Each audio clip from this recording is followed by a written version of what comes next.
Hello बच्चों।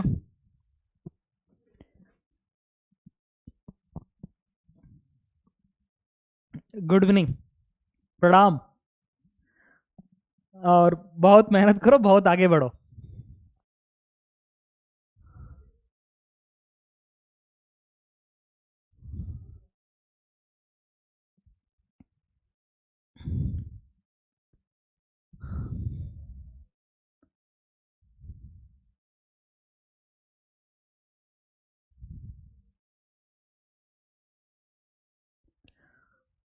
तो मेरी आवाज़ आ रही है?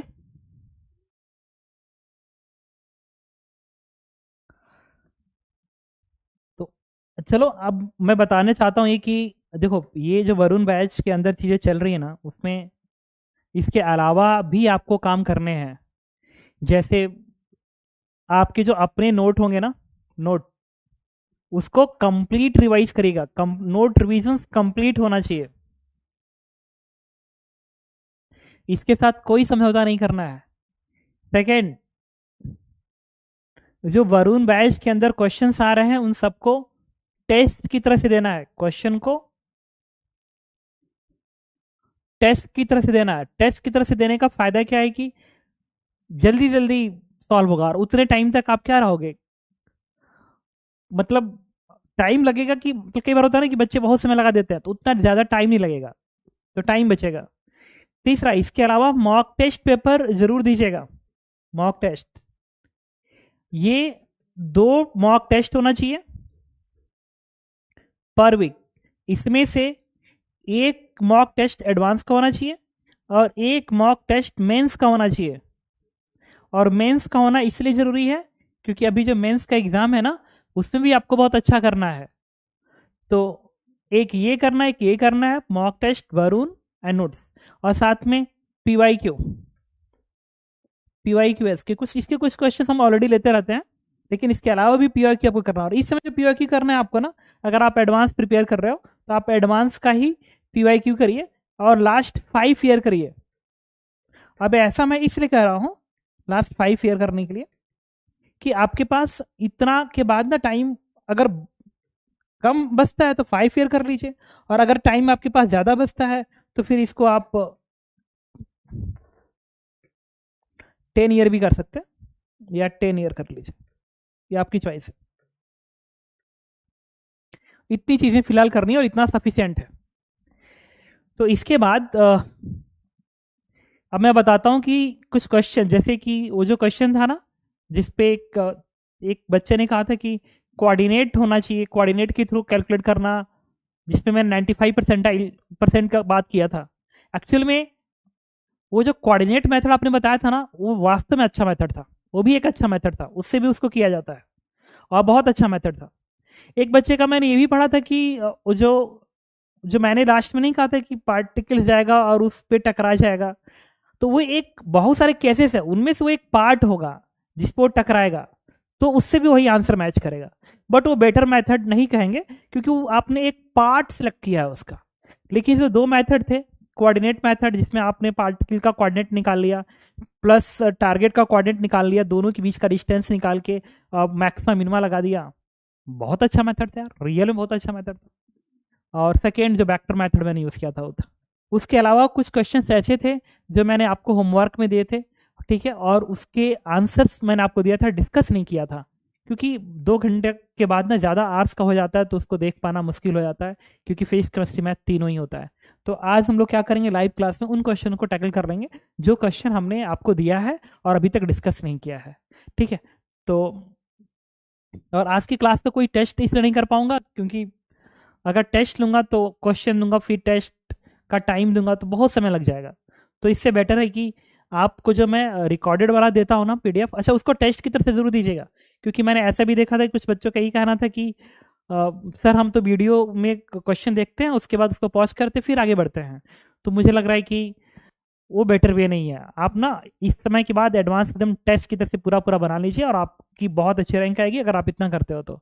लास्ट ईयर वरुण बैच से बहुत अच्छे अच्छे रैंक आए थे, तो इस बार तो और ही अच्छा जा रहा है, तो और अच्छा एक्सपेक्ट कर रहे हैं रैंक हम। तो चलिए इसके बाद मैं क्वेश्चन से शुरू करता हूँ। ये क्वेश्चन था, इसका आंसर आप लोगों ने किया था और मुझे बताएंगे कि इसका आंसर क्या था। और कहीं भी लगे ना डाउट आउट किसी क्वेश्चंस में तो आप मैसेज करिएगा, मैं कोशिश करूंगा कि नेक्स्ट वीडियो में उसको रिजॉल्व कर दो। ये क्वेश्चन था, कुछ बच्चों ने कहा था कि सर इसके सॉल्यूशंस आपने नहीं बताया, तो मैं आपको बता देता हूँ। और हाँ, कुछ क्वेश्चंस ऐसे होंगे ना, हर बार नए क्वेश्चन सीखने की जरूरत नहीं होती है, कई बार रिवीजन की जरूरत होती है आपको। तो रिवीजन जो होता है वो हमेशा एक particular type of standard question होता है। तो ये स्टैंडर्ड टाइप के क्वेश्चन हैं, इनको आप बार बार करिए। ठीक है, अगर आप एक बार कर चुके हैं तो उसको दोबारा करिए, ताकि वो चीज, उसके कॉन्सेप्ट आपको याद हो जाए या उसके मेथड आपको याद हो जाए। ठीक है, तो देखिए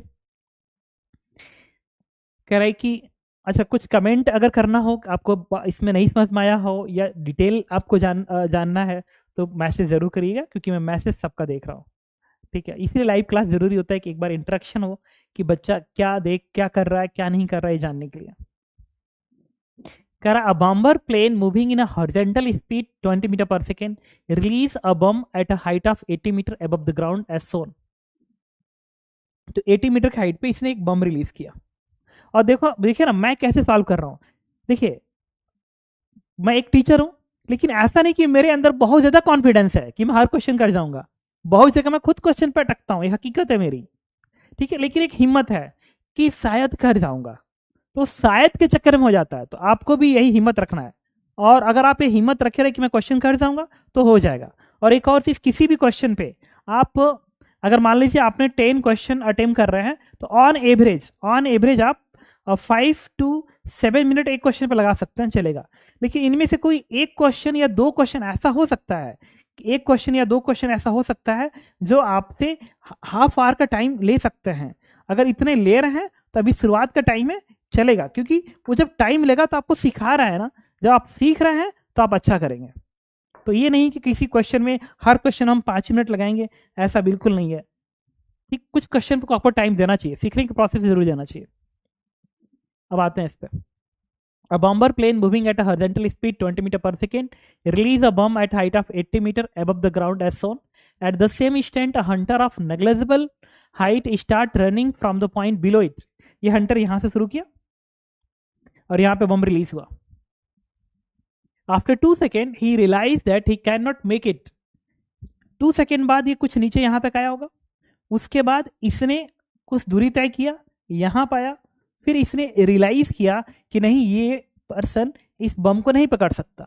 तो फिर उसने क्या किया, he stop running and immediately hold his gun and fire in such a direction so that just before the bomb hit the ground bullet will hit it. What would be the firing speed of the bullet. तो यहां से उसने एक bullet fire किया रुक के, इस तरीके से कह रहा है स्पीड कितना हो, और इसमें हम एक और पॉइंट ऐड कर दे रहा है कि प्रोजेक्शन एंगल थीटा कितना हो, ताकि ये जस्ट यहाँ पे इसको हीट कर दे। ठीक है, तो इस तरीके से आप डायग्राम बना लेंगे। अब चलिए, जिसमें जो मेंशन किया है टाइम 2 सेकेंड। अब एक हम बात कर लेते हैं कि ये जो बुलेट है, यहां से रिलीज होने के बाद, बुलेट कर रहा हूं, ये रिलीज अ बम, ये बम रिलीज होने के बाद कितने समय बाद यहाँ पे आएगा। ठीक है, तो अगर मैं कहूँ कि वाई डायरेक्शन के मोशन की बात करें, क्योंकि वाई के डायरेक्शन से ही हम लोग क्या निकालते हैं, टाइम निकालते हैं, इन जनरल ऐसा होता है। तो अगर हम इसको एक्स एक्सिस मान लें, इसको वाई एक्सिस मान लें, ये ओरिजिन है, तो जो डिस्प्लेसमेंट हुआ जब ये यहाँ पाया, तो वाई के डायरेक्शन में डिस्प्लेसमेंट -80 का हुआ। तो आप लिखेंगे -80 equals to ut plus half at square y में। तो वाई में इनिशियल वेलोसिटी 0 है, तो हाफ ए किसके बराबर है, -10 इंटू टी का स्क्वायर। तो इसको सॉल्व करेंगे तो टी की वैल्यू आ जाएगी 4 सेकेंड। इसका मतलब 4 सेकेंड में ये जो बम है वो यहाँ पे पहुंच जाएगा। अब 2 सेकेंड तक ये पर्सन चला है, किस स्पीड से, 10 मीटर पर सेकेंड से। तो 2 सेकेंड में ये कितना दूरी तय कर दिया, ये दूरी तय कर दिया 2 second into 10 metre per second, ये आ गया 20 मीटर, इतना दूरी तय कर लिया। अच्छा, इसके बाद और 2 सेकेंड में यहां पे चला गया, लेकिन 2 सेकेंड में अगर यहां पे चला गया तो मुझे ये बताइए, और 4 सेकेंड में इस बम को यहां पे आना है, और 2 सेकेंड इसने कंज्यूम कर दिया। मतलब इस पर्सन के पास जो टाइम बचा हुआ है ना, वो सिर्फ 2 सेकेंड बचा हुआ है कि 2 सेकेंड में वो बुलेट को इस तक पहुंचा दे, 2 सेकेंड में इस तक पहुंचा दे। ठीक है, इसका मतलब इसका जो टाइम ऑफ फ्लाइट होना चाहिए वो 2 सेकेंड होना चाहिए, क्योंकि 4 सेकेंड इसको यहाँ पाना है, 2 सेकेंड कंज्यूम हो गया, तो बचा हुआ 2 सेकेंड। तो यहाँ पे लाएंगे time of flight, that is 2u sin theta upon g is equal to 2 second. तो यहाँ से आएगा 2 से 2 कटेगा और u साइन थीटा की वैल्यू आ जाएगी, दिस इज g, और g किसके बराबर है 10। इक्वेशन नंबर 1 लिखा एकदम। अच्छा, इसमें मैं लेबलिंग लिख दूं, इसका जो लेवल है, अब उस समय तो मुझे याद नहीं आ रहा कितना परसेंट मैंने दिया था, लेकिन आई थिंक मैंने 40% या 30% कुछ ऐसा लिखा होगा, क्योंकि उसी के आसपास का क्वेश्चन है। अब ये दूरी क्या कहलाएगी, रेंज कहलाएगी इस प्रोजेक्टाइल मोशन का, ये रेंज कहलाएगा। तो ये निकालने के लिए हम क्या करेंगे, ये देखेंगे कि जो बम है वो यहाँ से यहाँ तक जाते समय हॉरिजॉन्टली कितना दूरी तय किया है। तो इस बम पे एक्स डायरेक्शन में जो आप लिखेंगे, एक तरह से रेंज जैसा वर्ड यूज कर लीजिए, वो क्या होगा, हॉरिजॉन्टल वेलोसिटी 20 इंटू इस बम को यहाँ से यहाँ तक आने में टाइम लगा 4 सेकेंड, तो जो हॉरिजॉन्टल डिस्प्लेसमेंट होगा वो कुछ और नहीं 20 इंटू 4 कर दिया, ये वैल्यू आ गई 80 मीटर। इसका मतलब 80 मीटर की दूरी इस बम ने हॉरिजॉन्टली तय किया। अब इस पर्सन ने 20 मीटर दूरी तय कर ली, इसका मतलब इसके पार्टिकल को और कितना हॉरिजॉन्टली दूरी तय करना है, 60 मीटर की दूरी तय करना है, क्योंकि टोटल 80 मीटर है, यहाँ पे 20 मीटर यहाँ पे खत्म हो गया। तो 60 मीटर इस प्रोजेक्टाइल का क्या होगा, रेंज होगा। तो आप रेंज का फॉर्मूला यूज करेंगे इस पे, तो रेंज का फॉर्मूला हो जाएगा आपका u square sine 2 theta divide by g is equal to 60 metre. अब इसको अलग अलग पार्ट में ब्रेक कर लेते हैं, तो इसको मैं लिख सकता हूँ 2 u sine theta cos theta, तो 2 एक u के साथ, तो ऐसे बन जाएगा into u cos theta upon g 10 है इक्वल्स टू 60। अब यहाँ पे देखिए u साइन थीटा 10 है, इसको उठा के मैंने यहाँ पर रख दिया, इसके जगह पे 10 रख दिया, तो ये 10 इस 10 को कट कर देगा और यहाँ से आ जाएगा u cos theta is equal to 30। Equation number 2। अब पहला जो इक्वेशन था वो था आपका u sine theta equals to 10, और सेकेंड इक्वेशन ये है, और आपसे पूछा गया था कि इनिशियल स्पीड बताइए, तो दोनों की स्क्वायरिंग करके आप ऐड कर देंगे। जैसे स्क्वायर करके ऐड करेंगे तो u की वैल्यू हो जाएगी 10√10, क्योंकि 900 और 100,000, तो 10√10, तो ये हमारा आंसर था जो दिया था। और कोई पूछे कि प्रोजेक्शन एंगल कितना होगा, तो इसको इससे डिवाइड कर दीजिए, जब इसको इससे डिवाइड करेंगे तो ये आएगा tan theta is equal to 1/3, then theta is tan inverse 1/3, ये मिल गया इसका आंसर।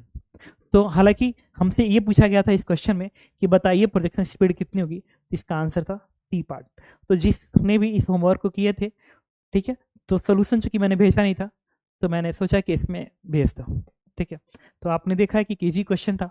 किसी में भी लगे कि मुझे एक्सप्लेन करते वक्त आपको लग रहा है कि नहीं थोड़ा सा अजीब समझ में नहीं आ रहा है, तो मैसेज जरूर करिएगा, मैं आपको उसमें दोबारा समझाऊंगा, ठीक है, कि उसको कैसे कैसे मैं लिख रहा हूं, कैसे कैसे मैं सोच रहा हूं, मैं आपको समझाऊंगा।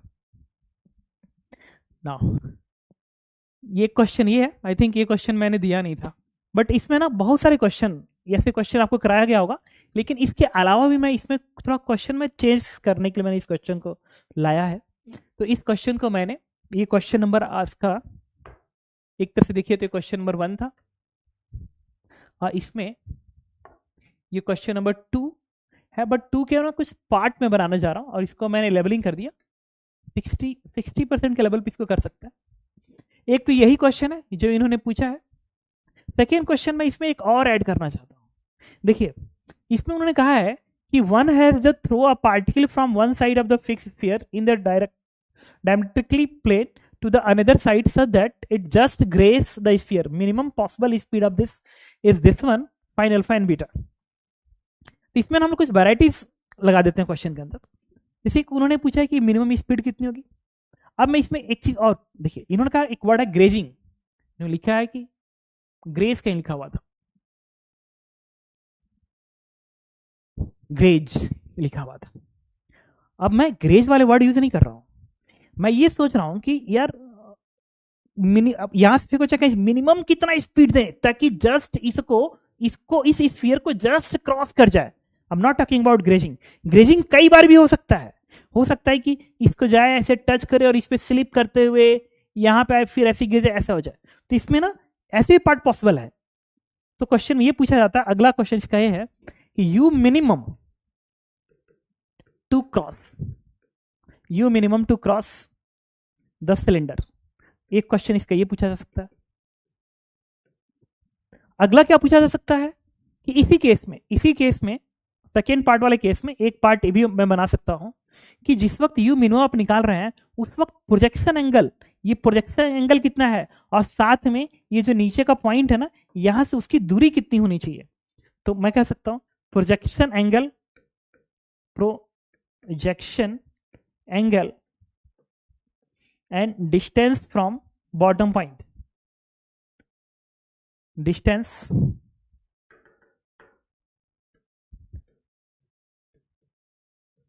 फ्रॉम बॉटम पॉइंट, ये अराइज हो सकता है। एक और चीज देखिए, ये तो सेकेंड पार्ट के अंदर एक यू मिन निकाला, फिर प्रोजेक्शन एंगल निकाला, फिर डिस्टेंस निकाला, मतलब कहां से फेंका, ठीक है। लेकिन ये जो फर्स्ट पार्ट है ना इसमें भी अलग से हम पार्ट अराइज कर सकते हैं। एक तो ये वाला पार्ट है अल्फा प्लस बीटा, बताइए इसमें आपने मिनिमम स्पीड निकाला है। सेकेंड ये पूछ सकता है कि आपने जो प्रोजेक्ट किया उसका प्रोजेक्शन एंगल कितना है, मतलब यहां भी प्रोजेक्शन एंगल पूछ सकता है, प्रोजेक्शन एंगल, और तब एक अच्छा क्वेश्चन बन सकता है एंगल एंड डिस्टेंस, मतलब आपको ये पता करना ये डिस्टेंस कितना होना चाहिए। मैं एक एक करके सारे क्वेश्चन पे आऊंगा।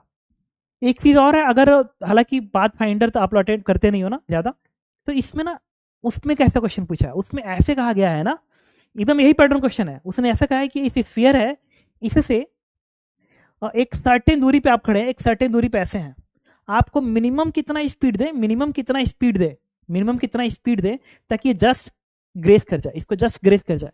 और उसमें क्या करना है, इसको ग्रेस करते समय ये दूरी, ये मिनिमम स्पीड और ये हाइट कितनी हो, तो इसी पाथ का आएगा। तो हालांकि इस समय उसको छोड़ते हैं, ज्यादा ऑप्शन हो जाएंगे, बस हम इसी दो पैटर्न पे चलते हैं क्वेश्चन को अटेम्प्ट करने के लिए।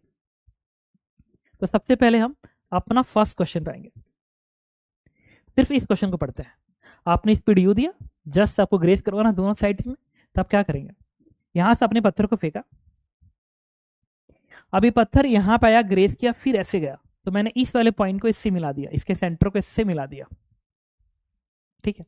कहीं लगे डाउट तो प्लीज बताइएगा जरूर, मैं लगे कि मैं क्या बता रहा हूं तो बताइएगा जरूर, मैं समझाऊंगा दोबारा। यहां पर अपनी स्पीड दियो, यहां पे ग्रेस करना है, तो अगर ये स्पीड मैं कहूं कि लेट v1 है, तो सिमेट्री से ये हाइट अगर सेम है तो यहाँ की भी स्पीड v1 होगी, v1 होगी। और अगर मैं कहूँ कि इसको अगर मैं आगे की ओर भगा दूं, ऐसे बढ़ा दूं, और इस एंगल को मैं थीटा बोल दूं, थीटा, तो अगर ये थीटा है तो बनेगा 90 माइनस थीटा, ये एंगल क्या बन जाएगा, थीटा। समझ सकते हैं कैसे, ये वाला एंगल थीटा है, ये पूरा 90 है तो 90 थीटा, ये पूरा 90 तो बनेगा थीटा, ठीक है। अब ये रेडियस है तो ये पूरा पार्ट आपका रेंज की तरह से दिखेगा, तो ये पूरा पार्ट आपका रेंज बन गया। तो अगर ये आर है तो क्या बनेगा, आर साइन थीटा, ये भी क्या बनेगा, आर साइन थीटा, तो वैल्यू हो गई रेंज की 2r साइन थीटा। अब इसको आप क्या लिखेंगे, ये complete range equals to projectile motion का रेंज का फॉर्मूला, तो अब v1 का square sine 2 theta upon g लिखेंगे, तो बनेगा v1 का square sine 2 theta upon g। या एक काम करता है ना, इस क्वेश्चन को मैं बता देता हूं, उसके बाद ना मैं आपको अगला क्वेश्चन देता हूं। जो क्वेश्चन आपको मैंने होमवर्क में दे चुका हूं, ठीक है, उसको तो मैं डिस्कस कर दूंगा, लेकिन जो क्वेश्चन मैंने होमवर्क में नहीं दिया है उसके लिए मैं आपको थोड़ा सा टाइम देता हूं, 5 मिनट, उसके बाद आप अटेम्प्ट करिएगा, तो उसके बाद मैं आपको बताऊंगा, ठीक है। अदरवाइज तो फिर वो रिकॉर्डेड जैसा ही लग रहा है।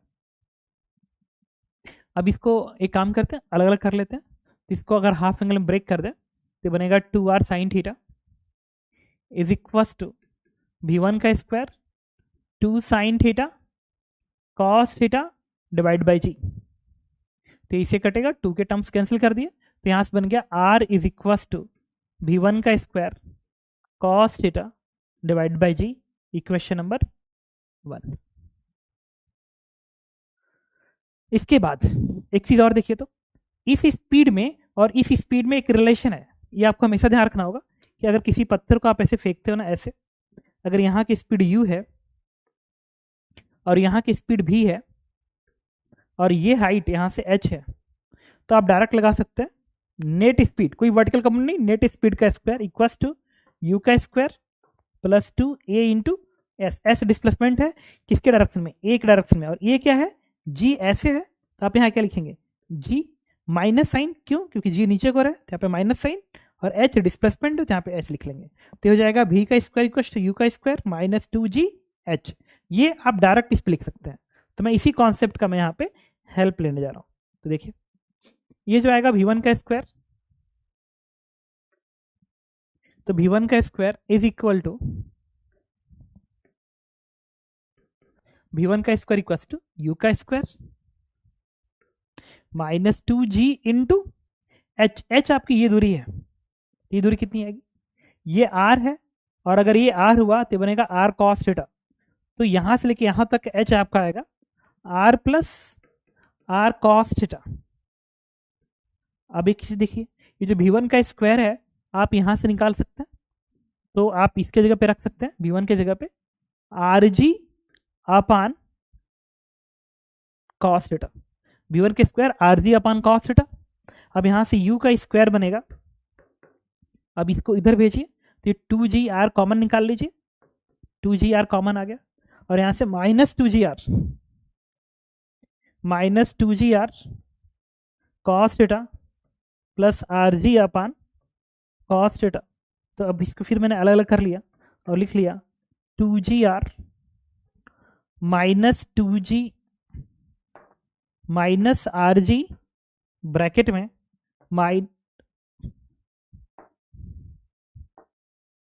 Plus 2 cos theta. कुछ तो मिस्टेक मैं कर रहा हूं, ये शायद ना प्लस आता है, ये प्लस आएगा क्योंकि आप ना जब इसको इधर भेजेंगे तो प्लस हो जाएगा। इसको मैंने इधर भेजा है तो ये वाला टर्म ऐसे रहने दिया, और ये इधर जाएगा तो प्लस आ जाएगा, तो ये प्लस बनेगा। तो ये 2gr, और यहां से मैंने कॉमन क्या निकाला, और gr कॉमन निकाला तो बनेगा 2 cos theta plus 1 upon cos theta. तो यहां से मैंने लिख लिया कि ये जो वैल्यू आई मेरी u का स्क्वायर वो इसके बराबर है, और आप चाहते हो u को मिनिमाइज करना क्योंकि उन्होंने पूछा है कि मिनिमम स्पीड निकालिए। तो आप देखिए, तो अगर मैं इस थीटा को चेंज करूं, इस थीटा को चेंज करूं, थीटा को चेंज करूं, तो मुझे u की वैल्यू अलग अलग आएगी, अलग अलग आएगी। तो उन हर बार बार थीटा को चेंज कर करके मैंने u निकाला, बार बार u अलग अलग आ रहा है, तो u की मिनिमम वैल्यू कितनी होगी, वो u मिनिमम निकालने के लिए आप इस फंक्शन को डिफ्रेंशिएट करके जीरो कर लेंगे, और वहां से जो थीटा आएगा उसको वापस उठा के पुट करेंगे तो आंसर आ जाएगा। इसके अलावा भी इस एक्सप्रेशन को मैं यहां पर लिखूं कि e1 का स्क्वायर जो है वो है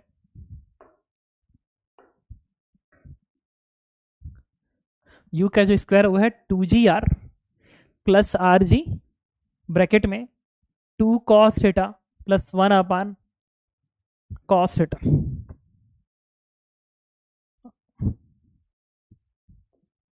ठीक है, तो एक तो तरीका है कि मेथड 1 जो अक्सर दिमाग में आता है कि u थीटा का फंक्शन u मिनिमाइज करना है, तो डी u का स्क्वायर बाई थीटा को जीरो कर दीजिए, और यहां से जो थीटा आएगा उसको वापिस उठा के इसमें रख दीजिए, आपका आंसर आ जाएगा। और इसके अलावा भी एक तरीका है, ठीक है, जो मेथड 2 आप यूज करोगे वो आप ये कहोगे कि ये जो है ना, ये तो कांस्टेंट वैल्यू है, ये भी कांस्टेंट है, बट ये पॉजिटिव वैल्यू है, ये भी पॉजिटिव वैल्यू है, और दो पॉजिटिव वैल्यू का सम अगर मुझे मैक्सिमम निकालना है तो आप am is greater then gm का हेल्प ले सकते हैं, इसका हेल्प ले सकते हैं। तो इसने पार्ट का am क्या बनेगा, ये बनेगा 2 cos theta plus 1 upon cos theta, am is greater than equal to gm के लिए रूट ओवर इन दोनों का मल्टीपल दैट इज √2। तो यहां से आ गया 2 cos theta plus 1 upon cos theta is greater than equal to 2√2। और आपको पता है, अच्छा यहां से अगर इस u स्क्वायर का मीन वैल्यू निकालना है तो u की जो मीन वैल्यू आएगी दिस इज रूट ओवर ये आएगा 2gr प्लस यहां से आएगा rg ब्रैकेट में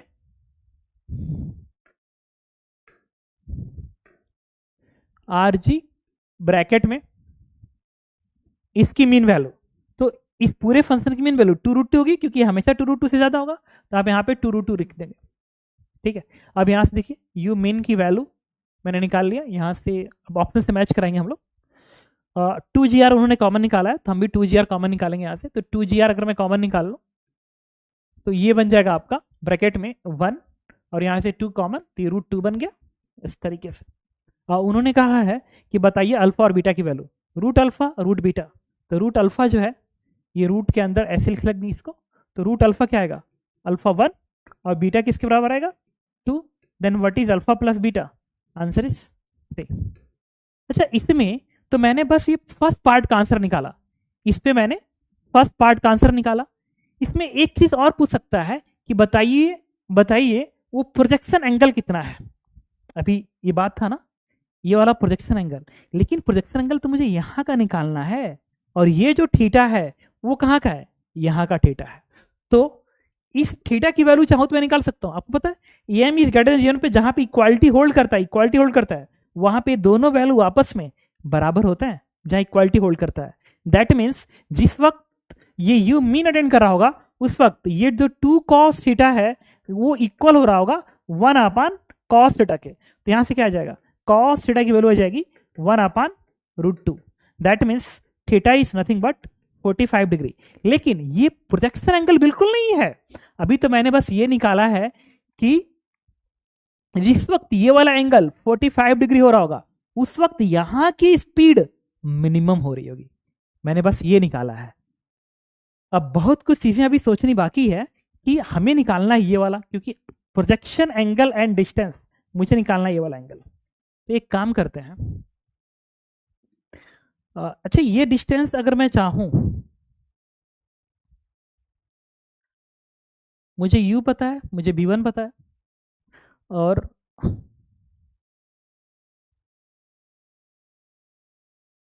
निकाल सकते हैं क्या?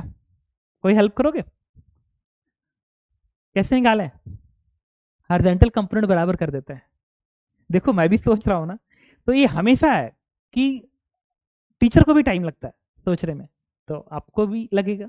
तो कभी मत घबराओ कि टाइम नहीं लगेगा। मेरी तो अभी क्लासेस चलने दीजिए, मैं बाद में कभी आपको अपनी हकीकत बताऊंगा कि मुझे कितना मेहनत करना पड़ता है या कितना सोचना पड़ता है कि क्वेश्चन पे, तब जाके मुझे वो चीज़ें समझ में आती हैं। तो आपको क्यों नहीं आएगा? आपको भी टाइम लगेगा, तो लगने दो टाइम। अब मैंने क्या दिमाग में आया थीटा निकालने के, अभी तो मुझे लग रहा था कि मैं कर ही नहीं पाऊंगा, तो वही मैं हेल्प ले रहा था। अब दिमाग काम करेगा ना, प्रोजेक्टाइल मोशन में याद आता है कि हॉरिजॉन्टल वेलोसिटी बराबर होती है, तो ठीक है, तो बराबर कर देते हैं, अभी आंसर आ जाएगा। देखिए ये वाला एंगल आप अल्फा मान लीजिए, तो हॉरिजॉन्टल वेलोसिटी हमेशा बराबर होगी, तो v1 cos theta u cos alpha equate कर दें। थीटा मिल गया है, v1 कहीं से मिल जाएगा, u पता है, अल्फा आगे। देखिए तो ठीक है, कई बार भगवान पे छोड़ना चाहिए, हम कर जाएंगे, हिम्मत थोड़ा सा रखेंगे वो हिम्मत से हो जाएगा। तो मैंने बैलेंस किया यहाँ पे, हॉरिजॉन्टल वेलोसिटी बराबर, तो v1 का cos थीटा और u का cos अल्फा इक्वेट करेंगे। v1 का cos theta is balance by u cos alpha. अब v1 निकालना पड़ेगा। v1 कैसे निकलेगा पता है? v1 मैंने कहीं लिखा था, इधर तो कहीं v1 नहीं है, v1 यहाँ पे आप देखिए, v1 ये है, v1 का square rg upon cos theta है, क्योंकि हमने इसी को तो इक्वेट किया था ना, यहां से आया था v1 का square rg upon cos theta. तो चलिए उसी हिम्मत के साथ लिखते हैं, v1 का स्क्वायर जो है आरजी अपान कॉस थीटा है। तो आर रेडियस था, रहने दीजिए, जी को जी रहने दीजिए, और थीटा 45 डिग्री है तो कॉस 45 √2 ऊपर चला जाएगा, तो यहाँ पे मैंने √2 कर दिया। तो v1 का स्क्वायर, एक काम करते हैं इसका भी स्क्वायरिंग कर लेते हैं ताकि स्क्वायर का टर्म्स आ जाती है। √2 RG यहाँ पर रखेंगे तो बनेगा √2 RG and cos square theta, और एक cos square theta again theta 45 degree है तो 1/2 बन जाएगा, इक्वल्स टू u का स्क्वायर। ये जो u का स्क्वायर है ये हमने निकाला है, u का स्क्वायर की जो वैल्यू थी वो यही है, इस वैल्यू को उठा के प्लेस करेंगे तो ये बनेगा 2gr ब्रैकेट में 1 + √2, ये u स्क्वायर की वैल्यू है, समझ रहे होंगे आप, डाउट होगा तो रोक देना, यही है स्क्वायरिंग यहाँ पे किया, इनटू कॉस स्क्वायर अल्फा, आपको यही चाहिए। तो देखिए आरजी से आरजी कैंसिल आउट हो गया, और ये इससे कट करके √2 बना देगा, और ये 2√2 बनेगा, तो यहां से आएगा आपका कॉस स्क्वायर अल्फा इज 1/2, और एक काम करते हैं इस √2 को ना इसके अंदर भेज देते हैं, ये 2 + √2 बन जाएगा, बन गया इतना। तो ये जो कॉस अल्फा की वैल्यू होनी चाहिए, कॉस अल्फा की वैल्यू जो होनी चाहिए यहां से आप हटा दीजिए, ये बनेगा √। अच्छा कहीं भी कैलकुलेशन गलत हो ना तो मुझे बताइएगा जरूर, क्योंकि मुझसे कैलकुलेशन मिस्टेक बहुत ज़्यादा होता है। तो आपने देखा कि ये मैंने प्रोजेक्शन एंगल निकाल ली, तो देखिए सिर्फ एक ही क्वेश्चन नहीं, एक क्वेश्चन के अंदर कई पार्ट्स होते हैं, वो सीखना बहुत जरूरी होता है। तो मैंने प्रोजेक्शन एंगल निकाल लिया कि किससे प्रोजेक्ट करें, मिनिमम स्पीड निकाल लिया, और ये भी डिसाइड कर लेते हैं कि कहां से प्रोजेक्ट करें, ये दूरी निकाल लेते हैं कहां से प्रोजेक्ट करें। इस दूरी निकालने का तरीका हमारे पास क्या है, आप समझ सकते हो, ये रेंज का आधा ही तो है, क्योंकि जस्ट ऐसे आ रहा है ना, तो ये रेंज का आधा ही तो है, तो इस प्रोजेक्टाइल मोशन का रेंज का आधा कर देंगे। तो ये जो हमारा आएगा, लेट दिस इज x1, तो x1 का आंसर क्या आएगा, इस पे चलता है। तो x1 के लिए x1 कुछ और नहीं आएगा, it is half of range. तो x1 इज 1/2, और रेंज आपका क्या है, स्पीड था, स्पीड हमारा u था ना, ठीक है। तो आप लिखेंगे u का square sine 2 projection angle alpha and divide by g। तो x1, अब x1 भी मिल गया आपका, यहां से ये भी मिल गया, क्योंकि आपने u को निकाल लिया है, u, ये वाली वैल्यू u आपको पता ही है, उठा के आप यहाँ प्लेस कर देंगे। अल्फा आप यहाँ से निकाल चुके हैं, उठा के यहाँ पर रखना पड़ेगा, उसको 2 भाग में ब्रेक कर लेंगे, 2 से अल्फा कॉस अल्फा, आपका आंसर मिल जाएगा। तो ये भी निकाल लिया मैंने इस क्वेश्चन के अंदर। तो इसमें जो हमसे पूछा गया था कि बताइए, एक्चुअल में इतना करने के बाद ये क्वेश्चन कंप्लीट होता है। इसमें तो ये पूछना कि सिर्फ मिनिमम पॉसिबल स्पीड बताइए, ये उतना अच्छा थोड़ी है। अच्छा तो ऐसा होना चाहिए था ना, एक स्फीयर सामने है, अब मुझको कोई कह रहा है कि बताइए बेस से कितना दूरी पे मैं जाऊं और कितने एंगल से कितने मिनिमम, कितने स्पीड से फेंकूं ताकि वो मिनिमम स्पीड हो, ऐसा क्वेश्चन बनना चाहिए। तो मैंने इस दूरी को निकाल लिया, एंगल निकाला, मिनिमम स्पीड निकाल लिया, अब ये ग्रेजिंग होगा, ठीक है। ओके, ये तो हमने सॉल्व किया पहले पार्ट को, ये जो हमने सॉल्व किया दिस इज क्वेश्चन नंबर 1, मतलब इसका पहला पार्ट सॉल्व किया। अब सेकेंड पार्ट पर you minimum to cross the cylinder, उसके अंदर फिर projection angle and distance from the bottom. अब इस क्वेश्चन को मैं आपको समझाता हूं, क्योंकि ये भी क्वेश्चन एग्जाम में आ सकता है, ठीक है। सेकेंड पार्ट ये था कि आपके सामने एक सिलेंडर दे दे और कहे कि बताइए मिनिमम कितने स्पीड से फेंके तक कि इसको क्रॉस कर जाए, चाहे एक बार टच करे चाहे बार बार टच करे, तो मिनिमम स्पीड बताइए। तो ना थोड़ा सा ना दिमाग लगाते हैं कि क्या ऐसा मोशन पॉसिबल है कि इसको मैं फेंकूं और इस टॉप पे जाते जाते स्पीड जस्ट जीरो हो जाए, और इस रास्ते में कहीं भी इस सिलेंडर से कोलिजन ना हो,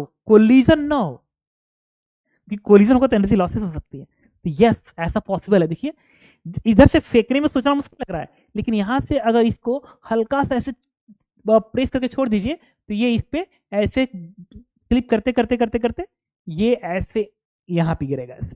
और ये अगर आपको थोड़ा बहुत याद आ रहा होगा ना, तो ये एंगल हम क्लास में है ना पढ़ाते हैं हम लोग, ये जो थीटा होता है याद करो, कॉस इनवर्स 2/3 आता है आप। इसका मतलब कि अगर यहां से आप किसी पार्टिकल को रिलीज करेंगे तो इस पे जाते जाते जिस वक्त n 0 होगा उस वक्त कांटेक्ट छोड़ेगा, फिर प्रोजेक्टाइल बना के यहाँ पे आता था। तो आपको क्लास में कराया गया होगा कि बताइए कितने एंगल पे सरफेस छोड़ेगा, साथ में इस बेस से, इस बॉटम से कितने दूरी पे टकराएगा, किस स्पीड से टकराएगा, है ना। तो इसका उल्टा देख लेते हैं। जब यहाँ पे रिलीज किया ये ऐसे आया, तो इसका मतलब कि अगर ये इस तरीके से बनाया तो सिमेट्री से ये वाला एंगल थीटा है, तो ऐसा एक पाथ पॉसिबल है इस तरीके से, एकदम इसी का मिरर इमेज होगा, ये इसका मिरर इमेज होगा। ऐसे मैं कह सकता हूं कि ये स्पीड क्या होनी चाहिए, लेट दिस इज u और this projection angle is theta.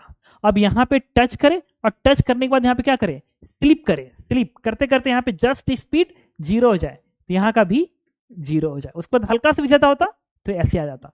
तो अब आप समझ सकते हो कि यहाँ पे अगर जस्ट स्पीड 0 हो रहा है और इधर टक्कर नहीं हुआ है, तो ये स्पीड एज पॉसिबल मिनिमम है, ठीक है ना। तो चलिए इस u को मैं निकालने की कोशिश करता हूं। तो फिर क्या, इसको निकालो या बेटर है कि हम यहां से निकाल लें। तो यहां से यहां तक आते समय यहाँ हम एबीडी बनाएंगे, नॉर्मल रिएक्शन आप ऊपर की ओर दिखाओगे, ठीक है, और जस्ट छोड़ते समय n क्या हो जाएगा 0, यहाँ का आप स्पीड दिखाएंगे, लेट दिस इज v, और ये mg डाउनवर्ड दिखाएंगे। आप पूरा याद आ रहा होगा, work power energy circular motion अंदर पढ़ाया गया होगा। तो फिर ये पार्टिकल यहां से यहां तक तो सर्कुलर मोशन किया है, लेकिन इसके जस्ट बाद वो पैराबोलिक मोशन कर रहा है। लेकिन क्या फर्क पड़ता है, जब toward the centre force equation लिखेंगे तो ये होता है mg cos थीटा लिखेंगे, और एन की वैल्यू 0 है, तो toward the centre force equation mg cos theta बराबर mass into toward the centre acceleration. और जो एसी होता है ना, एसी देखिए किसी भी कर्व पे, ये अजीब सा कर्व है, ऐसे अजीब सा कर्व है, अगर कोई पूछे कि इस वाले पॉइंट पे बताइए इस कर्व के परपेंडिकुलर कितना एक्सेलरेशन है, परपेंडिकुलर कितना एक्सेलरेशन है, तो ये जो परपेंडिकुलर एक्सेलरेशन होता है ना एसी, वो कुछ और नहीं, यहाँ की नेट स्पीड भी, नेट स्पीड भी का whole square divide by radius of curvature, इसका रेडियस ऑफ कर्वेचर होता है, रेडियस ऑफ कर्वेचर होता है। अब देखना तो ये जो है ना, और ये जो कर्व है, ये जो कर्व ऐसे आ रहा है, ऐसे आ रहा है, ऐसे, ये कर्व डिफरेंसेबल कर्व है, अगर मेरी बात को समझ, डिफरेंसेबल कर्व है, एब्रप्ट चेंज नहीं है, एब्रप्ट चेंज नहीं है। तो अगर ये कर्व हर जगह डिफरेंसेबल है, हर जगह डिफरेंसेबल है, तो रेडियस ऑफ कर्वेचर अगर जो यहां पे होगा, जस्ट बगल वाले पॉइंट पे भी वही होगा, वो धीरे धीरे धीरे धीरे धीरे धीरे चेंज हो रहा है, धीरे धीरे धीरे धीरे चेंज हो रहा है, धीरे धीरे धीरे चेंज हो रहा है, लेकिन अब्रप्ट चेंज बिल्कुल नहीं हो रहा है। इसका मतलब है कि ये वाला पार्ट भले ही सर्कल है और ये भले ही पैराबोला है, लेकिन जहां पे टच हो रहा है, जहां पे टच हो रहा है उसके जस्ट पहले और जस्ट बाद और वहां पे रेडियस ऑफ कर्वेचर सेम होगा, क्योंकि अब्रप्ट चेंजेस पॉसिबल नहीं है। का मतलब कि यहाँ का रेडियस ऑफ कर्वेचर जो जस्ट पहले था वही होगा, और जस्ट पहले तो सर्कुलर मोशन है, और सर्कुलर मोशन है तो रेडियस ऑफ कर्वेचर यही रहेगा। ठीक है, तो हम यहाँ पे क्या लिख लेंगे, सीधे एम भी का स्क्वायर डिवाइड बाई आर लिख लिया, बस यहां से देखिए। अब ये तो ऑलरेडी आप जानते हो, फिर भी बता रहा हूं, आर जी कॉस लिख लिया, ये भी निकाल लिया। अब आपको क्या निकालना है, यहां से आते आते इसमें वक्रता थ्योरम लगा देंगे, तो वक्रता थ्योरम में यहां से आते समय mg का वर्क डन, यहां से उसको भी चाहो तो आप सीधे भी इसका स्क्वायर इक्वल टू यू का स्क्वायर माइनस प्लस 2gh से निकाल सकते हो आराम से। बट चलो आपको ना यहां से यहां तक में mg का वर्डन लिखते हैं, तो बनेगा mg इंटू ये डिस्टेंस जो कि आएगा r minus r cos theta equal to change in category, it is half m v का स्क्वायर माइनस 0 इक्वेशन 2। और ये इसी क्वेश्चन को जैसे सॉल्व करेंगे ना, आपको कॉस थीटा की वैल्यू मिल जाएगी 2/3, और इसको उठा के जब यहां प्लेस करेंगे तो आपको भी स्क्वायर की वैल्यू मिल जाएगी rg 2/3, ये मिल गया। ये इस क्वेश्चन नंबर 1 कर लेते हैं इसको, हालांकि ठीक है इसको 1 मान लेते हैं, लेकिन आपको ये स्पीड निकालनी, मतलब आपको ये स्पीड निकालनी थी, प्रोजेक्टाइल बन गया। तो ये स्पीड अगर आपको यू निकालनी है तो, और यहां से यहां तक प्रोजेक्टाइल है, तो आप क्या करेंगे, इसको ऐसे बढ़ा दीजिए।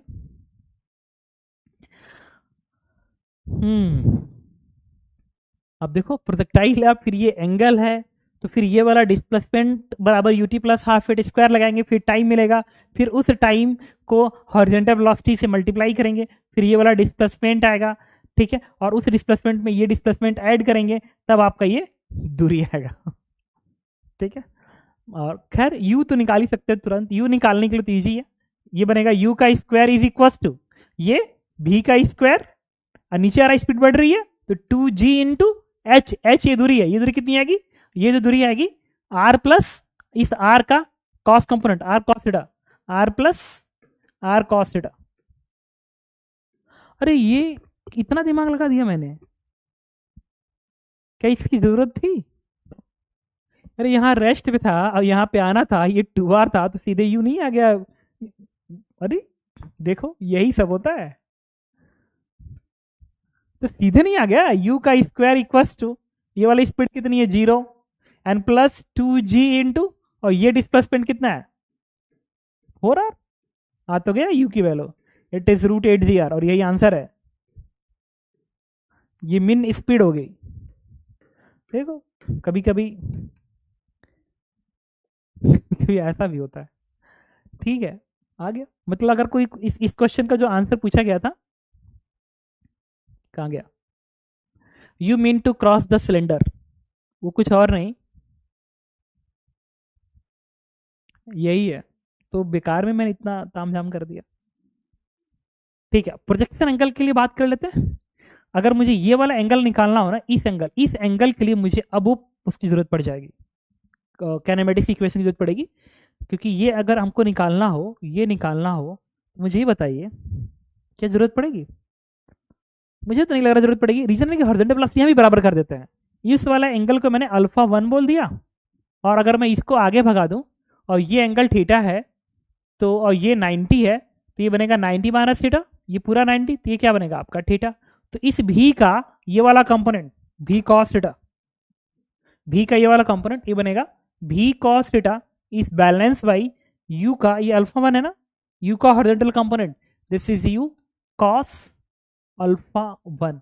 अब देखिए भी आप ऑलरेडी निकाल चुके हैं, 2 rg/3, यहां लिखेंगे root over 2 rg/3 into cos theta, और कॉस थीटा भी ऑलरेडी आप निकाल चुके हैं 2/3, cos theta is 2/3 is equal to u आप ऑलरेडी निकाल चुके हैं √8 gr इनटू कॉस अल्फा 1, मिल गया कॉस अल्फा 1, आरजी से आरजी कैंसिल आउट हो जाएगा। आप समझ चुके होंगे कि मैंने इस एंगल को भी निकाल लिया, तो मैंने एंगल भी निकाल लिया, मैंने स्पीड भी निकाल ली, सही है ना। अच्छा, अगर कोई मुझको कहता है कि बताओ सर ये दूरी कितनी है, ये दूरी कितनी है, तो इसके लिए हमें क्या टाइम ऑफ फ्लाइट की जरूरत पड़ेगी ना, इसके लिए टाइम ऑफ फ्लाइट पड़ेगी, क्योंकि ये तो दूरी मिल जाएगी आपका आर साइन थीटा से, और ये दूरी निकालने के लिए, इस दूरी को निकालने के लिए आपको ये वाला टाइम निकालना पड़ेगा, और इसके लिए वाई के डायरेक्शन में ut plus half at square करके टाइम निकलेगा क्वाड्रेटिक फॉर्म से, और उस टी को हॉरिजॉन्टल वेलोसिटी से मल्टीप्लाई करेंगे, तब जाके ये दूरी मिलेगी, फिर दोनों को जोड़ेंगे तो आंसर आएगा। तो इसमें इस तरह की वैरायटी के क्वेश्चंस आ सकते हैं, ठीक है। ओके, इसके बाद एक, पहले मैं एक सिंपल क्वेश्चन ले लूं, उसके बाद मैं बताता हूँ। ये क्वेश्चन है, और ये क्वेश्चन इरडो का क्वेश्चन है, ठीक है। और इस क्वेश्चन को आप क्या करोगे, सॉल्व करोगे और मुझे आंसर बताओगे। आपको मैं 5 मिनट का टाइम देता हूँ, ठीक है। अगर सॉल्व किए होंगे तो आंसर बताइए, और नहीं किए होंगे तो सॉल्व करिए कि इसका आंसर क्या आएगा, क्योंकि वो क्वेश्चन रहे ना तो ज़्यादा, वो रिकॉर्डेड ज़्यादा अच्छा था, क्योंकि क्वेश्चन दिया आपने सॉल्व किया फिर आपने रिकॉर्डेड देखा। आप इस क्वेश्चन को देखिए, अटेम्प्ट करिए, 5 मिनट का टाइम है आपके पास। इसमें टाइमर होता है ना, मैं टाइमर चलाता हूँ। 5 मिनट का टाइम, उसके बाद आप आंसर बताइएगा।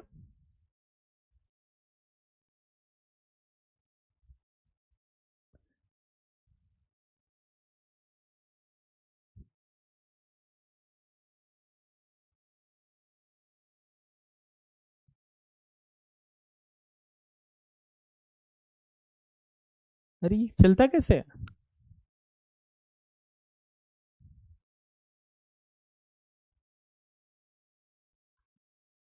अटेम्प्ट करिए।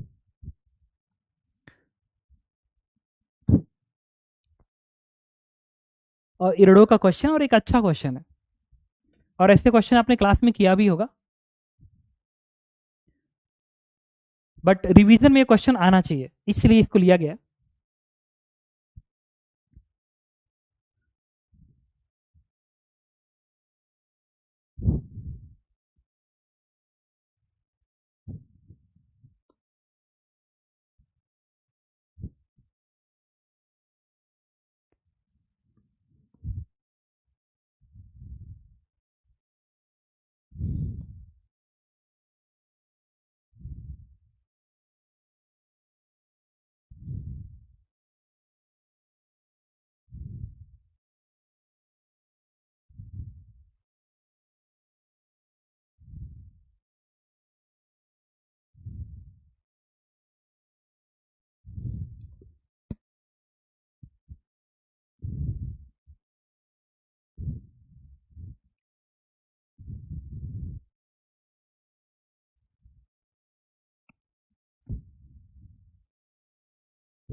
तो आंसर आप बताएंगे कि कौन सा ऑप्शन इसमें है?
तो ठीक है, अब डिफिकल्ट क्वेश्चन तो था इरोड़ो का, बताता हूँ।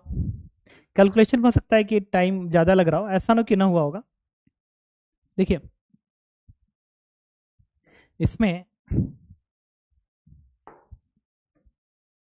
आपने क्या किया, कह रहा है कि एक ही जगह से पत्थर फेंकना है। A cannon fire successfully to sail from the same point. एक ऐसा आपने प्रोजेक्ट किया,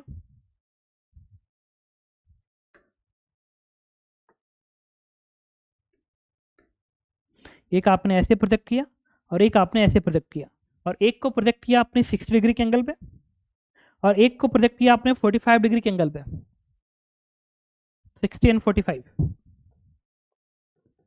अब इसको आपने ऐसे फेंका, तो ये ऐसे आपने फेंका, और क्वेश्चन में ये कह रहा है कि ये इससे टक्कर मार दे, और दोनों का स्पीड एकदम सेम है। तो ये तो तय है कि यार 45 वाला ज्यादा रेंज तय करेगा और 60 डिग्री वाला कम रेंज तय करेगा, तो फिर ये ऐसे होके इसको टक्कर मारेगा। तो क्वेश्चन ये है कि अगर दोनों को आपने एक साथ प्रोजेक्ट किया होता, दोनों के एक साथ प्रोजेक्ट किया होता, तो फिर ये टक्कर नहीं होता। अब रीजन क्यों नहीं टक्कर होता, ये सोचते हैं, फिर देखा जाएगा। अच्छा, एक तो होता है क्वेश्चन अटेम्प्ट करना।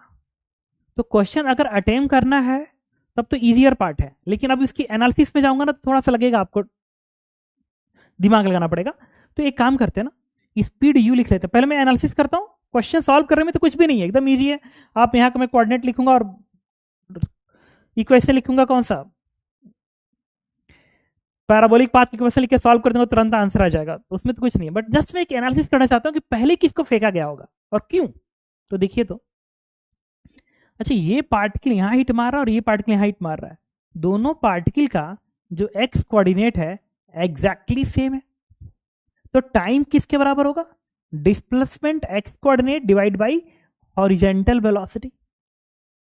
क्योंकि दोनों की स्पीड एग्जैक्टली सेम है 250, तो जिसका एंगल कम होगा, जिसका एंगल कम होगा उसका हॉरिजॉन्टल वेलोसिटी ज्यादा आएगी, और जिसकी हॉरिजॉन्टल वेलोसिटी ज्यादा आएगी उसका टाइम कम लगेगा, वो जल्दी पहुंचेगा।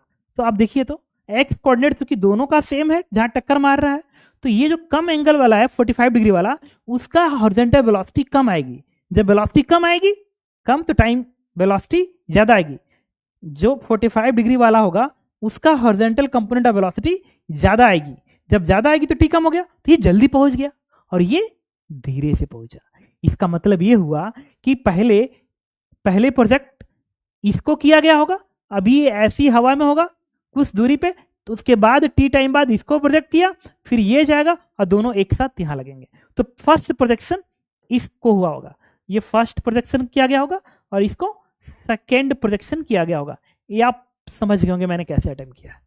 ठीक है, ये तो अभी मैंने ये डिसाइड किया कि पहले किसको प्रोजेक्ट किया गया, हालांकि इसकी इतनी नीड नहीं है, ये तो मैं जस्ट समझने के लिए किया। लेकिन ठीक है, चलिए अभी काम करते हैं ना, थोड़ा ट्रेजेक्ट्री क्वेश्चन अब आंसर लाने की कोशिश करते हैं। इसको लिखा एक्स एक्सिस, इसको लिखा एक्स एक्सिस, उसको वाई एक्सिस। जहां टकराएंगे वहां दोनों का कोऑर्डिनेट सेम होगा, तो ये एक्स कम वाई इस टेरिटरी क्वेश्चन को भी सेटिस्फाई करेगा, और ये एक्स कम वाई इस टेरिटरी क्वेश्चन को भी सेटिस्फाई करेगा। तो ऊपर वाले टेरिटरी क्वेश्चन पे लिखते हैं इक्वेशन, तो बनेगा वाई बराबर एक्स tan थीटा, थीटा कितना 60 डिग्री, माइनस जी एक्स का square and divide by twice of u का square and cos square 60 degree लिख लिया। और जो नीचे वाला का ट्रेजेक्टरी क्वेश्चन है वो क्या होगा, y बराबर x tan 45 degree minus g x square divide by 2u square and cos square 45 degree. अब x और y कोऑर्डिनेट दोनों से सेम आ रहा है, दैट मीन्स ये आपस में क्या होगा, इक्वेट कर लिया जाए। तो ये y सेम होना चाहिए, क्योंकि इस पाथ का y कोऑर्डिनेट इस पाथ का y कोऑर्डिनेट सेम होगा जहां पे टक्कर मारेगा। तो जैसे इक्वेट करेंगे ना, तो ये बन जाएगा आपका,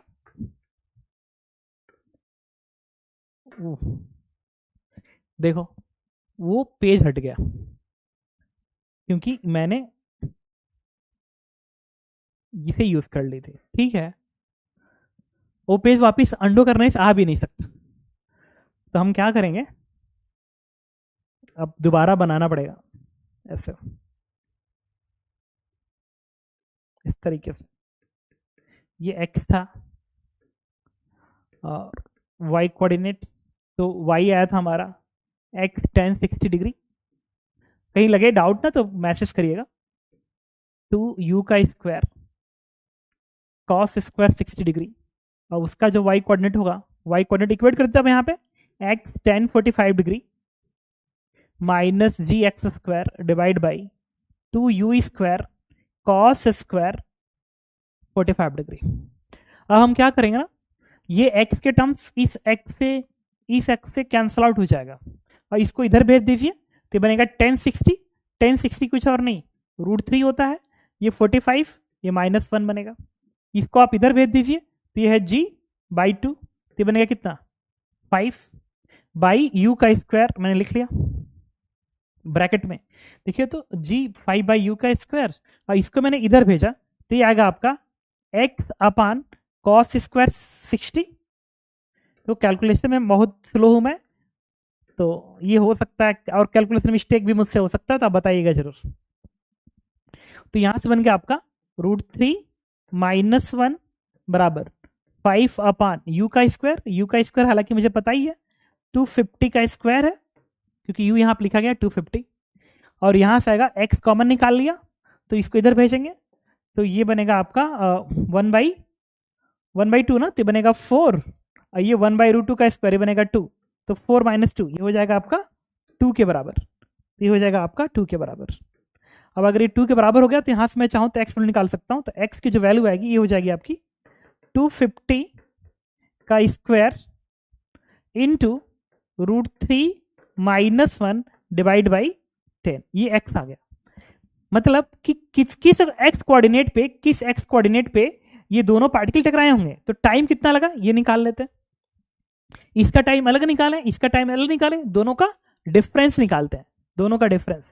अब मैंने निकाला पहला टाइम, जो फर्स्ट का टाइम लगा वो कितना लगा, x डिवाइड बाई यू का कॉस 60 डिग्री, और दूसरे का टाइम कितना लगा, एक्स अपान यू का कॉस 45। लगे डाउट तो मैसेज जरूर करना, क्योंकि मैसेज ही समझ में आता है, ठीक है। X upon you horizontal velocity, x upon horizontal velocity, तो जो डेल्टा टी होगा आपको यहीं से समझ में आ रहा होगा कि ये u बराबर x बराबर है, और ये cos 45 cos 45 cos 45 कितना होता है, cos डिक्रीजिंग फंक्शन है ना, डिक्रीजिंग फंक्शन है, मतलब cos 60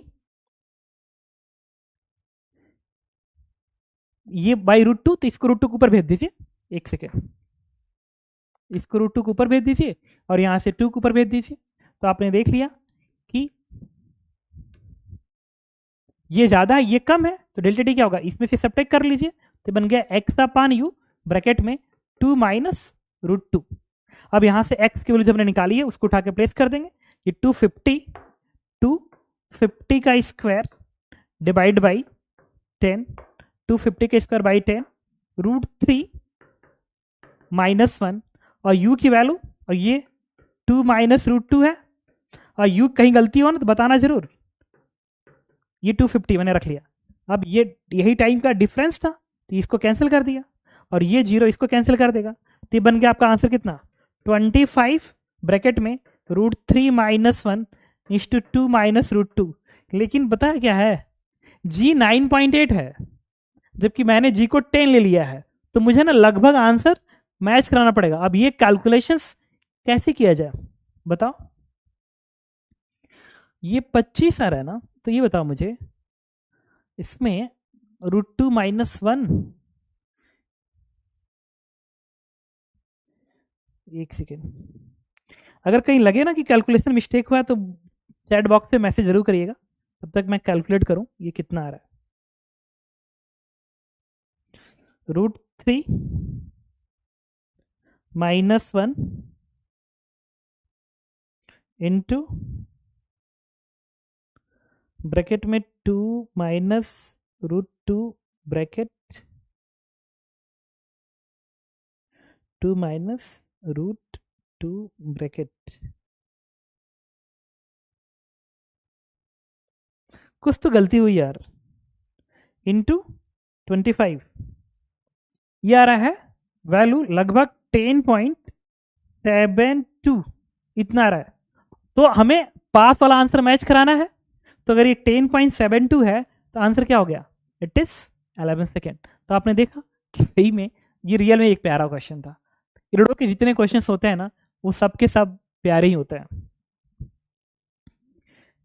तो इसके बाद हम आते हैं एक और बहुत डिफिकल्ट नहीं, ये क्वेश्चन है, और ये क्वेश्चन जरूर आपने किया होगा, ठीक है। और इस क्वेश्चन को हम, ये क्वेश्चन का नंबर था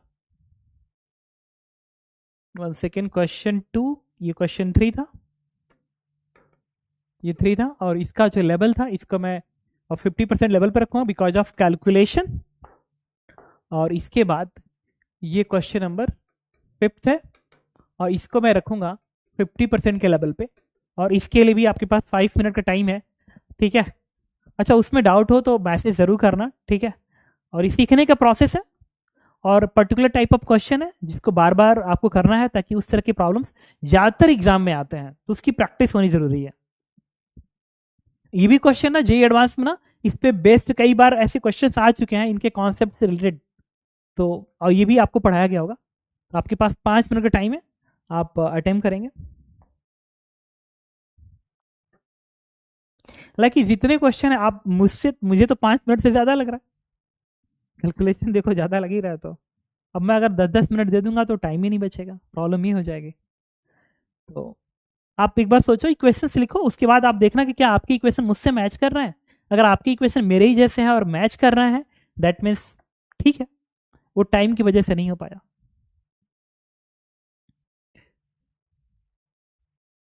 देखो ये सब ना ऑनलाइन में ही समझ में आता है, ये सब चलाना हम लोगों को नहीं आता है।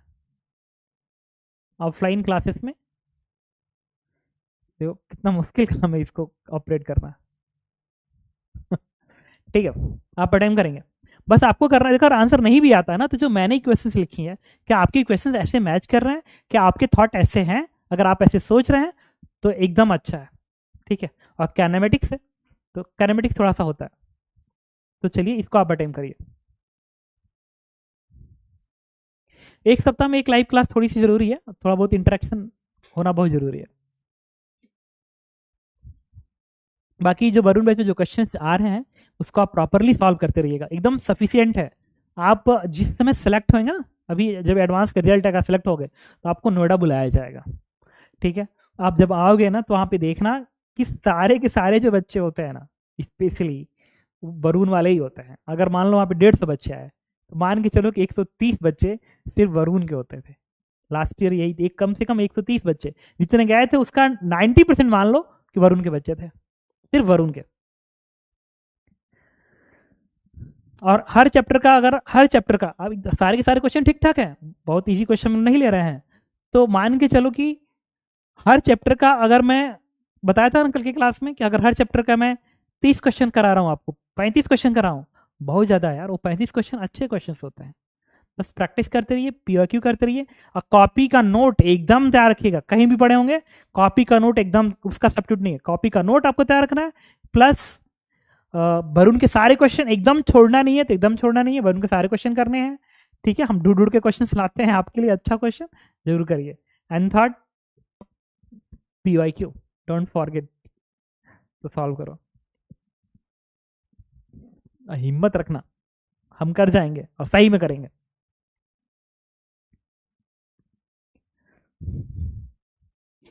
और अंतिम में आपको मैं अपनी जर्नी बताऊंगा कि मुझे, मैं पढ़ने में कितना एवरेज स्टूडेंट हुआ करता था और कैसे मैं सिलेक्ट हुआ।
और कुछ क्वेश्चन वरुण में हो सकते हैं कि डिफ़िकल्ट होते होंगे, तो अगर डिफ़िकल्ट होते होंगे तो उसे परेशान होने की ज़रूरत बिल्कुल नहीं है, क्योंकि ज़रूरी है।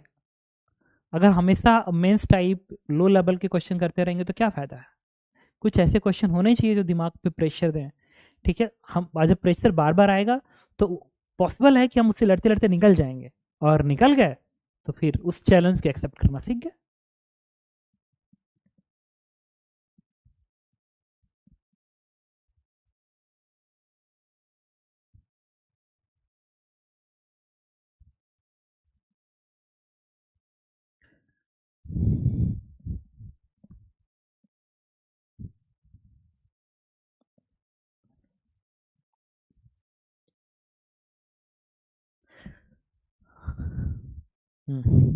तो मैं बताता हूँ।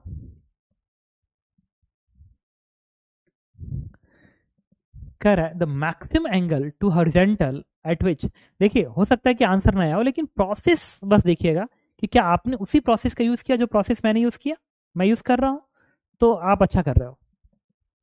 The maximum angle to horizontal at which a stone can be thrown so that it always move away from the thrower will B.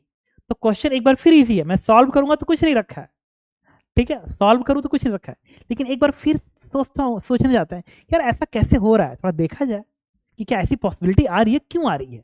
देखिए तो अगर मैं एक प्रोजेक्टाइल को ऐसे प्रोजेक्ट करूँ ज़्यादा एंगल ऑफ प्रोजेक्शन पे, तो देखिए अब थ्रोवर ये है, यहाँ से थ्रो किया है, तो जिस वक्त ये पार्टिकल यहाँ पे है तो दूरी ये होगी, जिस वक्त ये पार्टिकल यहाँ पे है दूरी ये होगी, जिस वक्त ये पार्टिकल यहाँ पे है दूरी ये होगी, तो ये डिस्टेंस ये डिस्टेंस ये डिस्टेंस लगातार बढ़ रहा है। लेकिन जब ये यहाँ पे आया तो देखिए डिस्टेंस कम होने लगा। इसका मतलब कि हमेशा बढ़े जरूरी नहीं है, कम होने के भी चांसेस हैं। लेकिन एक पाथ अगर मैं ऐसा बनाऊं, एकदम कम एंगल का बनाऊं, कम एंगल का ऐसा, तो देखिए यहां से आपने प्रोजेक्ट किया तो ये दूरी देखिए लगातार बढ़ रहा है, लगातार बढ़ रहा है, देखिए ये दूरी लगातार बढ़ रहा है, देखिए लगातार बढ़ रहा है, ये लगातार बढ़ रहा है, लगातार बढ़ रहा है, लगातार ज्यादा है, लगातार ज्यादा है। इसका मतलब जब एंगल ऑफ प्रोजेक्शन कम है तो डिस्टेंस लगातार इंक्रीज कर रहा है, लगातार इंक्रीज कर रहा है, और एंगल ऑफ प्रोजेक्शन जब बहुत ज्यादा है तो डिस्टेंस पहले बढ़ा और फिर कम होना शुरू हो गया। इसका मतलब कि बीच में कहीं ना कहीं ऐसा जरूर लिमिटिंग केस होगा, ठीक है, जब इस प्रोजेक्शन एंगल थीटा को आप बढ़ाएंगे तो जरूर बीच में कहीं ना कहीं एक ऐसा थीटा आएगा जिस थीटा तक ये लगातार बढ़ रहा होगा और उस थीटा के बाद फिर एक एंगल तक बढ़ेगा फिर घटेगा, इसमें ये हो रहा होगा। तो चलिए उसको कैलकुलेट करते हैं और थोड़ा बीच में अगर कोई पार्ट आएगा तो हम उसकी एनालिसिस भी करेंगे। तो मैंने क्या किया कि एक प्रोजेक्टाइल को यहां से प्रोजेक्ट किया एंगल थीटा से, स्पीड यू था, एंगल थीटा से प्रोजेक्ट कर दिया। अच्छा डिस्टेंस लगातार बढ़े तो फिर क्या होना चाहिए, देखिए अगर किसी टाइम पे पार्टिकल, रुकिए,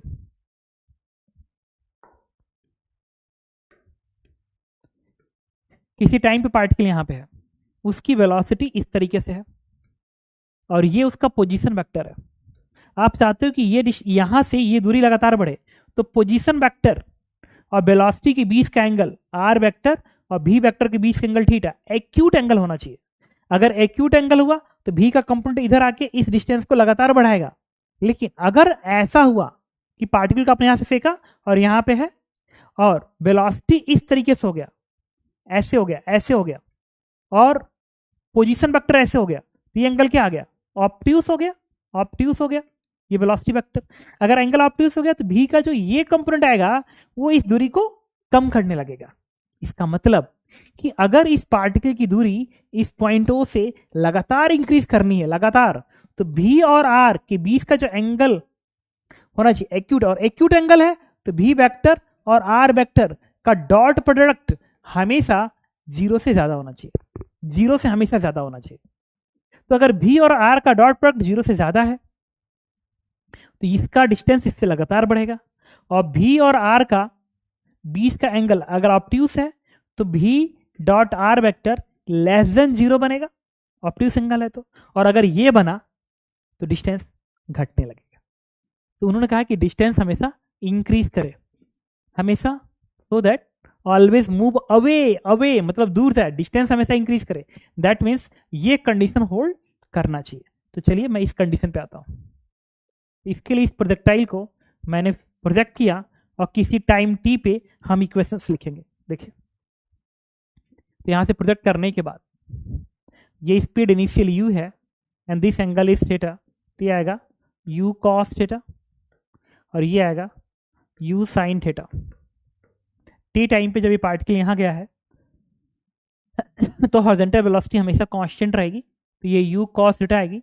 और वर्टिकल वेलोसिटी वर्टिकल में लगा देंगे v बराबर u प्लस at, तो v ये है, तो ये बनेगा आपका u sin theta minus gt, vertical velocity बन गई। तो इस पार्टिकल का जो वेलोसिटी वेक्टर रहेगा वो कितना आ जाएगा, u cos theta i cap plus u sin theta minus gt j cap, ये वेलोसिटी वेक्टर बन गया। अगला आपको क्या निकालना है, पोजीशन वेक्टर निकालना है। तो पोजीशन वेक्टर के लिए आपको अगर ये y एक्सिस ये x एक्सिस है तो यहाँ पे पार्टिकल कोऑर्डिनेट x का y है, तो x क्या होगा, x ये दूरी है, तो ये दूरी किससे आएगी, horizontal velocity u cos theta multiply by time, time से कर दिया, आगे x कोऑर्डिनेट। और जो y कोऑर्डिनेट होगा, y कोऑर्डिनेट वो किससे आएगा, तो y में लगा देंगे ut plus half t square.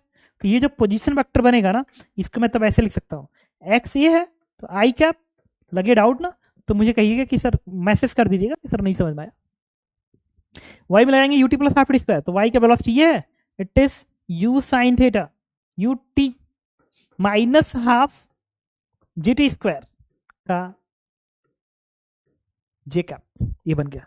ये वेलोसिटी वेक्टर है आर वेक्टर, और ये कंडीशन होल्ड करना चाहिए, तो दोनों का डॉट प्रोडक्ट करें तो i कोफिशिएंट i के साथ मिल जाएगा और j कोफिशिएंट j के साथ मिल जाएगा।